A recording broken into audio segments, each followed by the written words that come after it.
Dan aku mendengar suara yang nyaring dari dalam bait suci berkata kepada ketujuh malaikat itu, "Pergilah dan tumpahkanlah ketujuh cawan murka Allah itu ke atas bumi." Maka pergilah malaikat yang pertama, dan ia menumpahkan cawannya ke atas bumi. Maka timbullah bisul yang jahat dan yang berbahaya pada semua orang yang memakai tanda dari binatang itu dan yang menyembah patungnya. Dan malaikat yang kedua menumpahkan cawannya ke atas laut. Maka airnya menjadi darah seperti darah orang mati, dan matilah segala yang bernyawa yang hidup di dalam laut. Dan malaikat yang ketiga menumpahkan cawannya atas sungai-sungai dan mata-mata air, dan semuanya menjadi darah. Dan aku mendengar malaikat yang berkuasa atas air itu berkata, "Adil Engkau, Engkau yang ada dan yang sudah ada, Engkau yang kudus, yang telah menjatuhkan hukuman ini, karena mereka telah menumpahkan darah orang-orang kudus dan para nabi. Engkau juga telah memberi mereka minum darah.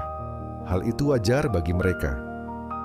Dan aku mendengar mezbah itu berkata, "Ya Tuhan, Allah yang Maha Kuasa, benar dan adil segala penghakiman-Mu." Dan malaikat yang keempat menumpahkan cawannya ke atas matahari, dan kepadanya diberi kuasa untuk menghanguskan manusia dengan api. Dan manusia dihanguskan oleh panas api yang dahsyat, dan mereka menghujat nama Allah yang berkuasa atas malapetaka itu, dan mereka tidak bertobat untuk memuliakan Dia.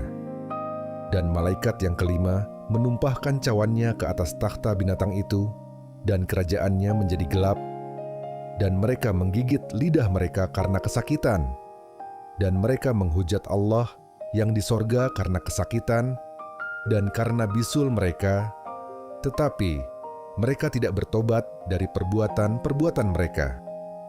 Dan malaikat yang keenam menumpahkan cawannya ke atas sungai yang besar, sungai Efrat, lalu keringlah airnya, supaya siaplah jalan bagi raja-raja yang datang dari sebelah timur. Dan aku melihat dari mulut naga, dan dari mulut binatang, dan dari mulut nabi palsu itu, keluar 3 roh najis yang menyerupai katak. Itulah roh-roh setan yang mengadakan perbuatan-perbuatan ajaib, dan mereka pergi mendapatkan raja-raja di seluruh dunia untuk mengumpulkan mereka guna peperangan pada hari besar, yaitu hari Allah yang Maha Kuasa. Lihatlah, aku datang seperti pencuri. Berbahagialah dia yang berjaga-jaga dan yang memperhatikan pakaiannya, supaya ia jangan berjalan dengan telanjang dan jangan kelihatan kemaluannya. Lalu ia mengumpulkan mereka di tempat yang dalam bahasa Ibrani disebut Harmagedon.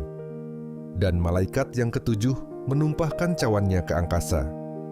Dan dari dalam bait suci kedengaranlah suara yang nyaring dari takhta itu, katanya, "Sudah terlaksana." Maka memancarlah kilat dan menderulah bunyi guruh, dan terjadilah gempa bumi yang dahsyat seperti belum pernah terjadi sejak manusia ada di atas bumi. Begitu hebatnya gempa bumi itu. Lalu terbelahlah kota besar itu menjadi 3 bagian, dan runtuhlah kota-kota bangsa-bangsa yang tidak mengenal Allah. Maka teringatlah Allah akan Babel yang besar itu untuk memberikan kepadanya cawan yang penuh dengan anggur kegeraman murkanya. Dan semua pulau hilang lenyap, dan tidak ditemukan lagi gunung-gunung.